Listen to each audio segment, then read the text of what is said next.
Hey, what's happening, guys? I'm Mike Trudell. He's Joey Ramirez. We're at the UCLA Health Training Center, and we are here to take some of your questions. Joey has amassed a list of questions from Twitter. I have a couple from my feed as well. And Joey, it's good to be back in Los Angeles after what started as a rough Lakers road trip in that game in Minnesota, but ended quite well last night in Dallas for the team. Yeah, it was a good look in Dallas. Obviously, the big story coming out of Texas is what started in Minnesota. Luke Walton saying that he needed more passion, some more fire, specifically out of Lonzo Ball and Brandon Ingram. They probably had the best games, along with Josh Hart, of anyone in Dallas last night. And you want to start off this Q&A? Let's do it. Let me back up your point real quick, though. So you saw we all saw the overall numbers. I mean, Ingram goes for 29 points, the most that he's had at any point of his career, except for one overtime game when he had 32. Lonzo did a little bit of everything, had 21 points. He had 4 threes, 5 assists, 7 rebounds, and then Hart had a term that I'm trying to get into the lexicon, the quad 5, which some people accept and some people don't. Joey, do you accept that as a thing? I accept it because you accept it, Mike, and I accept you. Well, so Kuzma, in the walk-off with Hart, I referenced it, and Hart was like, oh, yeah, okay. And it almost was a 5x5. Right. He was going to count his personal fouls. Not sure if I have a decision on that as to whether or not we can include. It's like a triple-double with turnovers, right? Yeah, right. Yeah. Like, does it really count as a triple-double with turnovers? I don't think so. And then Kuzma was like, oh, yeah, quad 5 in the post-game locker room. So, okay, maybe it is a thing. By the way, Kuzma shooting behind us. You can't see, though, because it's private. Yeah. Anyway, let's get to some questions, Joey. Do you want to start us off? Yeah, we got our friend Giuseppe from Italy starting this one off for us. Giuseppe. I love how you light up when you hear Giuseppe. He says, Giuseppe. For Mike, do you think that the call and this game can be a spark for implementing the Lonzo-Brandon chemistry? Well, so it's a good question, Giuseppe. Nice to hear from you as always, as we do on any time that we do a chat of any kind on Lakers Digital and Lakers.com. So what happened after the loss in Minnesota was that Lonzo and Ingram got together and had a talk. I haven't had a chance to ask them specifically if that talk was on the plane, if they got together when the team arrived in the hotel in Dallas. But either way, Lonzo said the gist of it was like, let's go. We have to do better.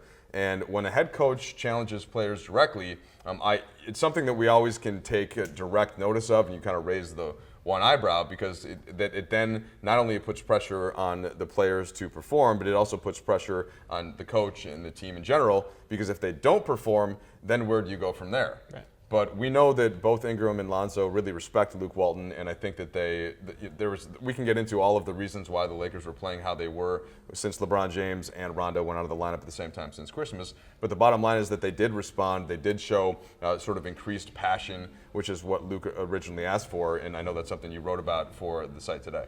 Yeah, definitely. I mean, when you look at how they performed last night, if you take a look at the game as a whole, it's a tale of two halves, right? You had the first half where the Lakers were down by 13. You have the second half where they outscored the Mavs by 22. The one common link between those two halves is that the Lakers were actually playing pretty well offensively in both halves. In the first half, they put up a good number of points. Brandon was getting into the paint. Lonzo was hitting his threes. And you could really see that they were kind of stimulating the offense early on, even if the scoreboard didn't necessarily reflect that in terms of the lead, right?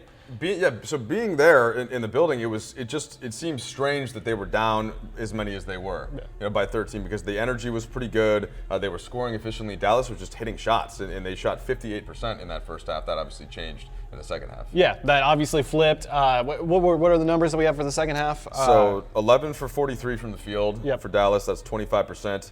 They scored 30 points. They turned the ball over 11 times.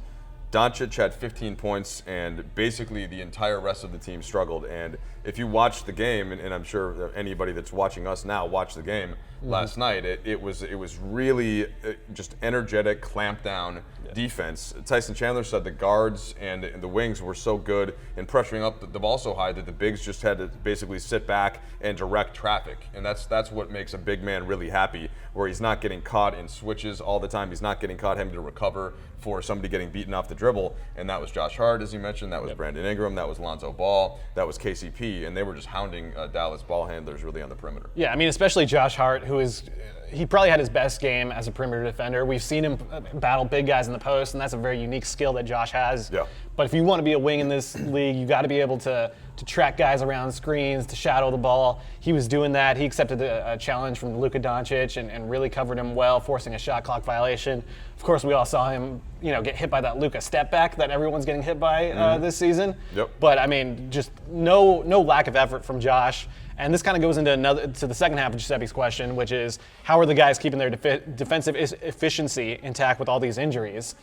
And if you look at since LeBron's gone out, you wrote about this for Lakers.com, is that the offense has been the issue. The defense has actually been pretty good. They've been on a top 10 level defensively. Yeah. And I think it's just the personnel that the Lakers have.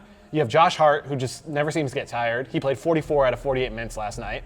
You have Lonzo Ball, who has maybe the quickest hands in the league and is also super long, and he doesn't get tired either. You have Brandon Ingram, who's Slenderman, so he has all the length in the world, and you have two rim protectors in both JaVale McGee and Tyson Chandler. And you saw the Lakers defense take a dip when JaVale was out, but the personnel that they have right now is very good defensive personnel, even if they need the offense to play more like they did in the second half last night. Yeah, so for the season now, the Lakers are all the way up to 8th in defensive efficiency. And Joe, we have a question here from, at Rye Guy Redondo. Hey, Mike and Joey, I noticed the Lakers are up to 8th in the NBA in defensive rating. Would that have surprised you, given the personnel, if I told you that at the start of the season? And yes is my answer. Now, Luke Walton said that they made a goal for the team to be in the top 10 defensively in terms of defensive efficiency. Last year, they made a big leap from 2 years ago when they were 30th all the way up to, I want to say, tied for 12th last season. And then, LeBron James comes in, and while LeBron can be a fantastic defender and certainly saves that, I shouldn't say saves it, but when you've been in the league for 15 years, you have to sort of pick and choose when to really turn up the defensive jets. And you're not going to be able to do that all 82 games of the regular season. So you thought that plus, you lose Lopez, you lose Julius Randle, and you're young everywhere else. That's not usually a recipe for defensive success. Right. We just all thought that based on LeBron James alone, the offense was going to be, top 10, top 5 type. And it's been interesting to see that they were around, I want to say 15th when LeBron went out on Christmas Day, and they've dropped down to 20th because the offense, again, when they were 1-5 before the Dallas game, really fell off a cliff. So that's the long answer. The short answer is yes, I am surprised, and I think that you have to give Luke Walton and Brian Keefe, who does a lot with the defense, Jesse Mermes, some real credit in addition to the players and executing the scheme and playing hard. But I do think that they've exceeded certainly anybody's outside expectations as to what they were going to be able to do defensively. Yeah, and I think you also have to give credit to Magic Johnson and Rob Pelinka for bringing in Tyson Chandler. We saw that when the Lakers started this season without a true backup center, when they were playing Kuz at the 5 and experimenting with those small ball lineups, those bench units were getting pretty much blitzed defensively. Yeah, you bring in Tyson Chandler. He's been a fantastic rim protector for the Lakers. That gives you, between him and JaVale, you have 48 minutes of a 7-footer patrolling that paint. That's super invaluable. And going off your point about personnel to start this year, we didn't know exactly how big of a defensive leap the young guys were going to take this year. Brandon Ingram has been so good defensively this season. Lonzo Ball has been really good this season. And same with Josh Hart. And even Kyle Kuzma has made some strides in that area. Much better than last year, certainly, for Kuz, yeah. So when you have young guys taking that leap, even if it's on defense, where most people don't really recognize the defensive accolades as much as the offensive, it really has an effect on the potential of a team.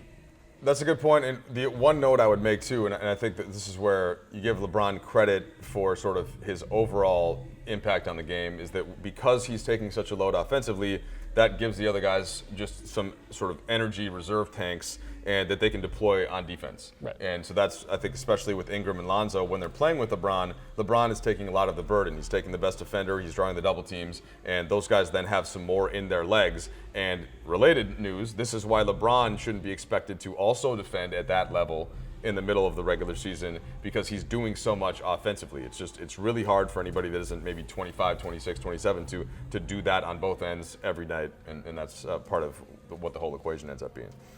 All right, at Jeremy A. Brown, I like this because it was random. Besides Lance, does anyone else play musical instruments? And he mused maybe saxophone Svi or keyboard Kuzma. And first of all, it's good alliteration. I like that. I'm not sure there's anybody that's known for playing a musical instrument that I have talked to and discussed on the team. Joey, do you have one? Is there a different Laker that is? I'm trying to rack my brain. And I cannot think of one right now. There has to be, though. Okay, one of these guys had to play a certain instrument. I will dig into this. I promise. I will try to find out if anywhere else. And now we know. I don't know if Lance plays the actual guitar. No, it doesn't seem like it. Yeah. He does play the air guitar. And I played the saxophone in high school. Does that count? Does it count, Mike? I played the saxophone in elementary school, and I was not very good at it. Yeah. So it definitely counts more than I do. Okay. Yeah, I played all the way through high school. Shout out to the saxophone players out there. Rumor has it. Ryan Primo, you played what? Trombone. Yeah. Good instrument. Okay, good. What do you got, Joey? Mike, we got one from Cranjus McBasketball, who does some really good work on Twitter and in other areas online, covering this team. He says, if Beasley's presence with the team will be more consistent moving forward, what are your perceptions of the team's intentions to fit Beasley into the roster as is, and the roster if full health is assumed? And Bees, we should point out, had a really good game last night, 13 points in only 9 minutes, 5 of 6 shooting. Yes, and he got to the free throw line 5 times, made 3 of the free throws. Before the season started, I think we did a Twitter Q&A or Twitter Facebook Q&A, and we were asked about Beasley. And the way that I think the way that I answered at the time was, all right, there's a game on a back-to-back, and this is before the schedule came out, in let's say it's January or December, and some guys on the team are down, the team's in a bit of a rut offensively. Well, bring in Michael Beasley, and he'll score you 15 points in 15 minutes, or 15 points in 10 minutes. And so basically last night is exactly where I think you can deploy Michael Beasley effectively. Yeah. Now, can he be a part of the regular rotation when everybody is healthy? That's a little bit more challenging just because you have a pretty deep bench now with KCP playing so well. So if you have KCP and Hart, or in this case Hart would be starting, but when Rondo comes back and KCP, and you're definitely going to play Tyson Chandler. Sometimes Luke likes to go to the 8-man, even 9-man rotation, and that doesn't leave many minutes for Lance or for Beasley. But this is, Joey, he scores so easily with either hand. The zone defense that Dallas tried to employ had no bear. Michael Beasley has seen that. He probably played against zones growing up a lot. In fact, I kind of want to ask him about this, because how else do you stop Michael Beasley in AAU? Right. Besides just completely pack the paint. And so he just basically took one step in the middle, waited for the rotation, and then just finished with his opposite hand. So I do think that part is sustainable. Just don't expect it every game. Yeah, I wanted to bring that up too. The Mavericks threw out a zone, which is something that the Lakers and really the NBA as a whole have faced a lot more this season. It's kind of big. You and I were texting about this yesterday. It's a copycat league. Yeah. If one team, in this case, I think it was Miami, was patient zero, starts running a zone and has some success with it, other people are going to try that. Yeah, Spurs doing a little bit too. Yeah. Right. Yeah. So Dallas throws out a zone, hoping to, maybe it's a different look the Lakers aren't used to seeing. Maybe we'll catch them for a few minutes. But if you have a guy who can score like Beasley, then he'll just eat up that zone. And it reminds me of in baseball, where you have situational pitchers who will go in and they'll face one batter and then they'll come out, and you just really want them to nail that one specific job that you want them to do. Bees kind of reminds me of that. If the Lakers are in a rut, or if they're facing a defense that they're not used to seeing, you can deploy him out there and he'll get you buckets. And I also think that Beasley can still get better just all around. Luke Walton talks about his passing that's a little better than people might think. He had a nice block at the end of the shot clock yesterday against Dallas. But I also want to I think everybody around the Lakers has been very sympathetic. Michael lost his mother, and it's been a very difficult year, obviously. And even, before it happened, that was something where that was very heavily on his mind. And so I think now that, he's back settled in with the team and maybe can just try to focus as much as he can on basketball, maybe we'll even see him go up another level. But it has been great. I know that many of his teammates have been excited to have him back with the team. And I wouldn't dismiss last night as just a one-off. I think that you can see some more from Beasley as the season goes on. All right, Carlo Lenuza. Here's the question. Hey, Geeter and Lakers reporter. So first of all, shout out to you for being. Geeter's a handsome dude, so I'm okay with that. Says it. Who's a better team leader on the Lakers when LeBron is out? B.I., Kuz, or Zoe? Thanks. I'll let you start with that one. What do you think? Ooh, tossing me the hardball. It depends on what your definition of a leader is, because a leader can be a guy who leads by example or is a vocal leader. I would say vocal leader, it's definitely Kyle Kuzma. he's the guy who kind of, since Summer League, his rookie year, he's been vocal about wanting to be great, wanting this team to be, in a sense, his team, to be the guy. And I think that really reflects in both the way he plays and the way he talks. He's not afraid to back up his game with some chatter. And he's a guy, he put up 20 shots last night. He only made 4 of them.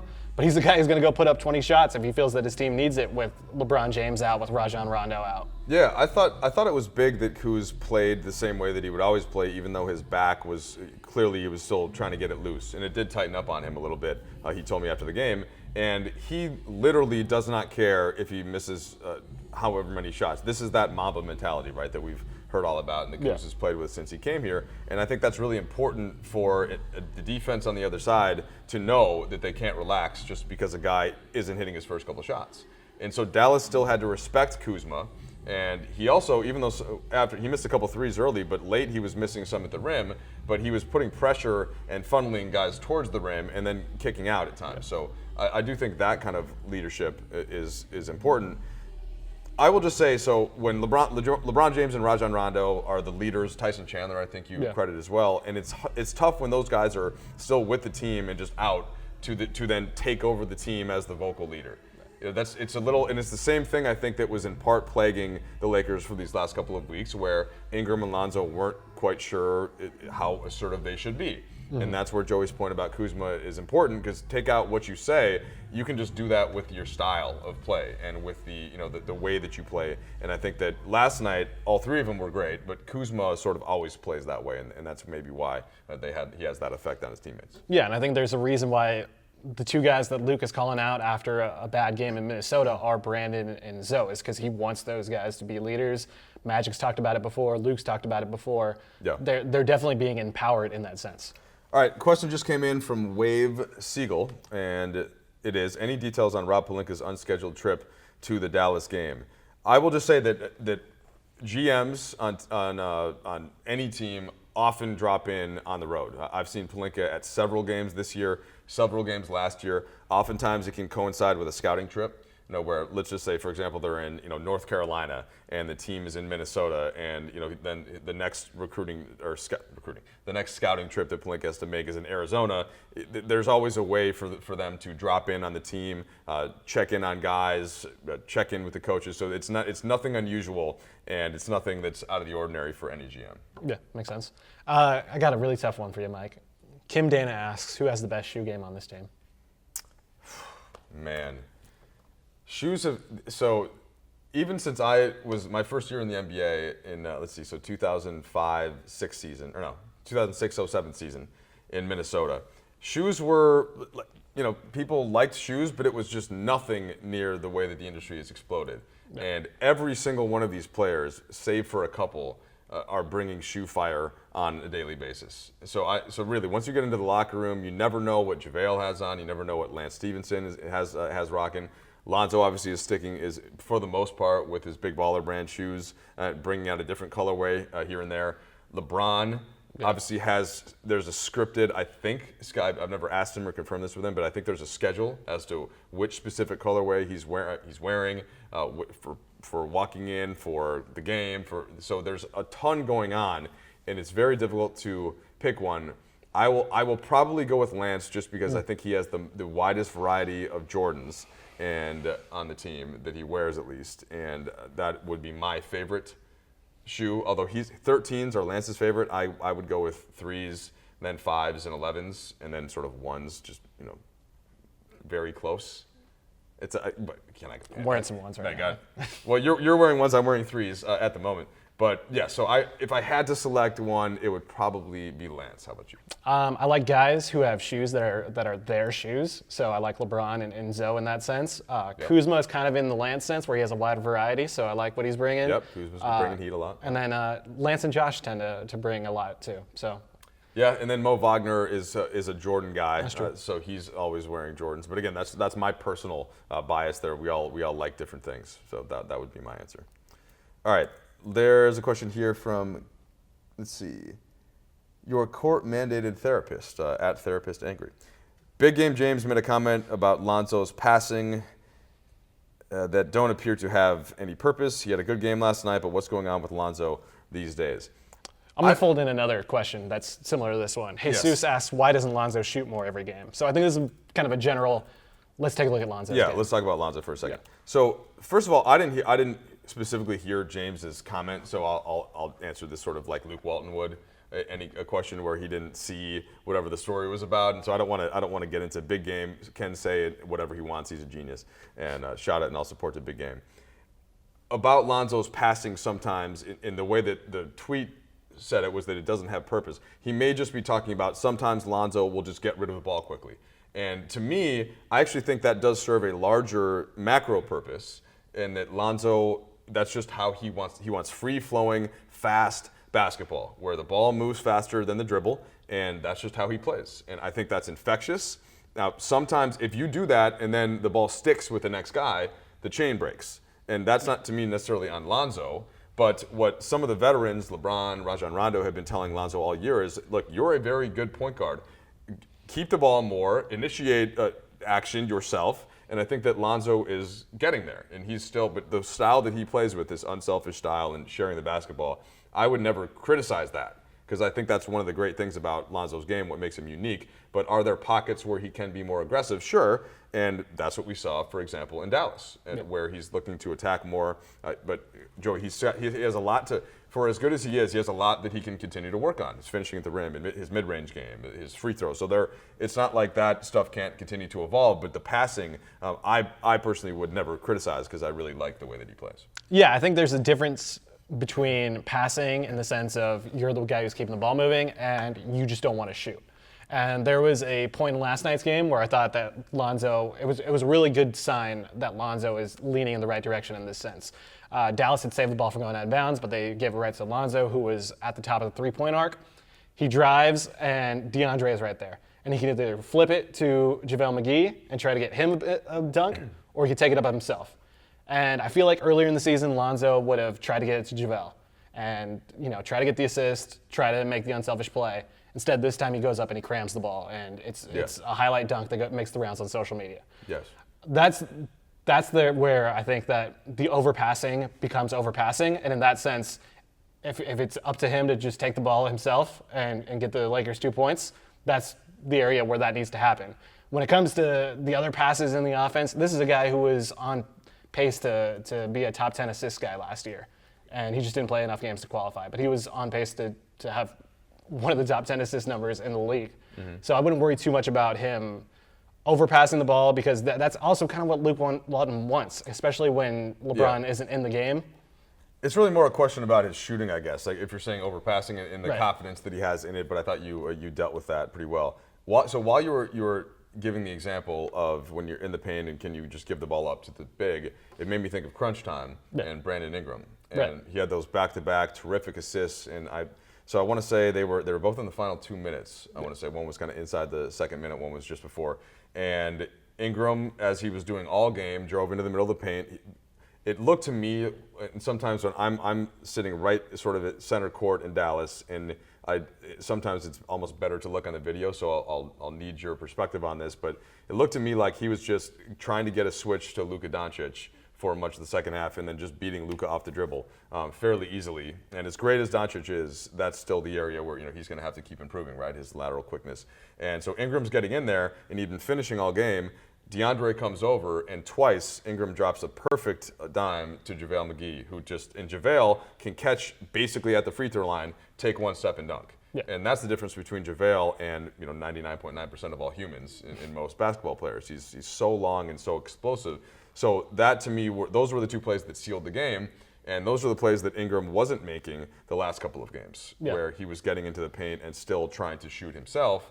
And I say this because he's the one that has been recognizing this and saying, I can't do this. I have to keep playing the right way, like he did in Sacramento at Staples Center.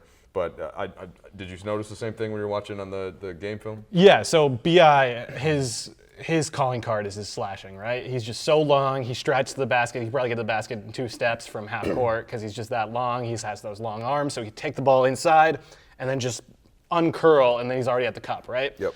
He shot 10 of 11 in the restricted area last night, which is just a ridiculous number. He had 16 fast break points. To put that in perspective, LeBron leads the league with 6 points, and 23 total teams don't even average 16 points. 10 of 11 at the rim is like LeBron numbers. Yeah.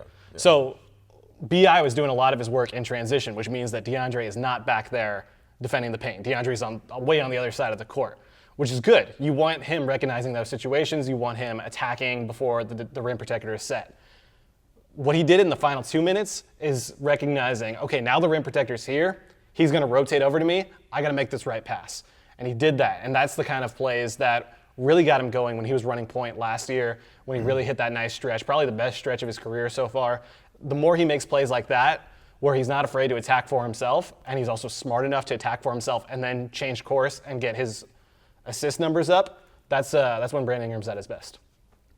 Well said. Mike, Rodolfo wants to know, do you think we'll see the Twin Towers lineup anytime soon? Which is referencing, of course, the Minnesota lineup. Yeah, no, you will not see that anytime soon.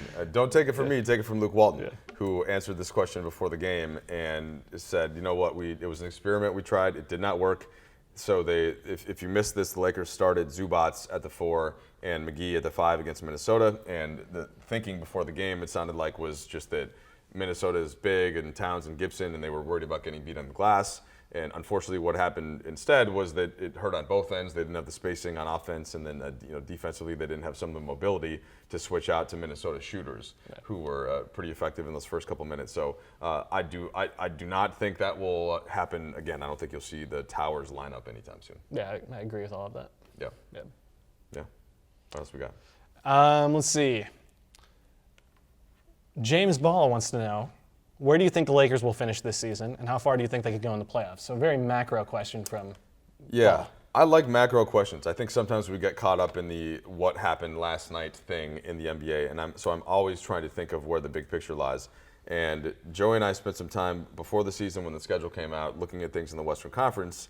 And this is before, by the way, we knew that Sacramento was going to be as competitive as they've been. I don't think anybody thought they'd be 20-20. Dallas being 18-22 is better than I thought they would be. Memphis at 18-22 is better than I thought. So there have been more Western teams even than we thought. Right. But my operating at that point perspective was that those teams were going to be out of it. But you had Denver, Golden State. This is the standings now. Oklahoma City, Rockets, the Spurs, Portland, the Clippers. I think have been overachieving a bit as currently being in the 4 seed. But the reason why I thought the Lakers were going to have a chance to finish kind of around the 4 or the 5 was because LeBron James never gets hurt. That was just throughout his entire career. I want to say his availability, including postseason, was about 95.1% of games, and the ones that he missed were more typically him taking a couple of days of rest here and there. And one injury, and we see now that it's the strained groin. It's been 2 weeks, I think today. He will be reevaluated on Friday, and we'll see when he can return. But that 2 week right there for the team star is what takes you from the 4 seed to the 8 seed. Right. And it's that simple. And if any other team, maybe except Golden State, because they already endured Steph Curry's injury, they have Kevin Durant, right? Sort of the only team that has 2 top 5 guys. But if James Harden went out for 2 weeks, that you'll see what happened to Houston. If Jokic went out for 2 weeks, if Paul George, Westbrook missed the first couple games, but if George missed 2 weeks, I guess you have to take your pick. Right now, I'd say George is playing a little bit better overall than Westbrook. So it depends on take your pick. But if one of those guys is out for 2 weeks, if for San Antonio, if I guess DeRozan probably playing a little bit better than Aldridge, but they're close, you get the point.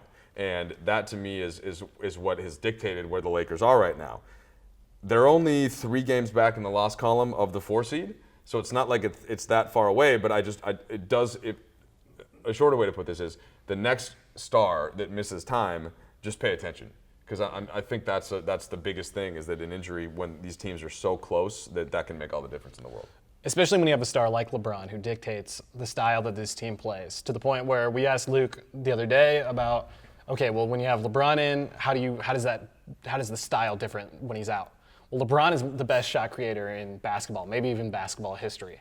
So naturally, you're going to pass the ball less because you just give LeBron the ball and you let him create. So the Lakers rank pretty low in terms of total passes per game among NBA teams. Now, when LeBron's not there, it becomes a completely different offensive identity. It becomes share the ball. It becomes hit the extra pass. And this is where Lonzo comes in. He's the guy who comes in, he initiates the first pass, and you try to create that chain. Whereas LeBron, you could give it to him in the post. You give him in the pick and roll, and he will, 9 times out of 10, create something, a good look in some sense. Yep. Now you're playing totally different basketball. You're amping up your passing numbers. You're relying on guys who aren't taking as much shots when LeBron's in to take those shots. And certain stars, they don't dictate the style of play as much as LeBron does. And that's a good thing. You want the best shot creator in basketball, and then you kind of have to survive when he's not there. And I don't know if we answered the actual question, which was where do you think the Lakers will finish? We should probably do that. Well, so all of the teams that are currently above them are playing pretty good basketball right now. I think, in fact, Denver just lost to Houston. OKC just lost. That was a weird home loss to Washington. Everybody else has won right now. This is just how the West has been. I think there's certainly a chance if LeBron comes back soon that they could get back into the top 4, which is what what a good goal would be. Yeah. But I think they're going to make the playoffs. I don't have a firm answer as to what seed they're going to be because it just all depends on one injury or 2 injuries can make a difference. So I'm kind of punting on the question, but I think they're good enough to be in that top 4 of the West. It just depends if they can stay healthy for the rest of the way. Yeah, I think it's gonna be a lot like last year where people were surprised that New Orleans swept Portland. Portland was 2 seed, New Orleans is 7 seed. But they were really only separated by like a game and a half in the standings. Yeah, that's right. So I think it's gonna be a lot like that. You're gonna have maybe 3 through 7, 2 through 7 are all gonna be within 2 games of each other. So seeding is gonna be hard to peg down, but they will be somewhere in that mix. All right, Joey, should we take one more question? Let's do it. What do you got? All right. Well, you pick one of yours. It looks like you have a good group of them there. Let's see. Oh, I like this one. Okay. George Padmore asks, and I believe this is for you. Okay. I'm traveling to Boston for the Celtics game on the 7th of February, all the way from the UK. What are the chances that he can grab a picture with Mike Trudell? Oh, they would be 100%. So just tweet me before the game, and if I don't respond, just keep tweeting me to make sure that I see it, and I will find you. And look, I should not be your main target. We could get Stu Lance involved, possibly, certainly Bill McDonald, maybe John Ireland, maybe Michael Thompson sighting. I cannot promise or deliver players that is a separate entity. But from the broadcast side, if any of those guys, and I would say Stu is the king, obviously, and then that would be who I would be shooting for. But I'll be very eager to say hello and shout out to the UK. Hopefully, you're a Manchester United fan. All right, Mike. That seems to about do it. All right. Well, hey, thank you for all the questions, guys. It's always good to talk. Joey, excellent insight today, and we will do this again sometime soon, guys. Appreciate the time. All for now from the UCLA Health Training Center.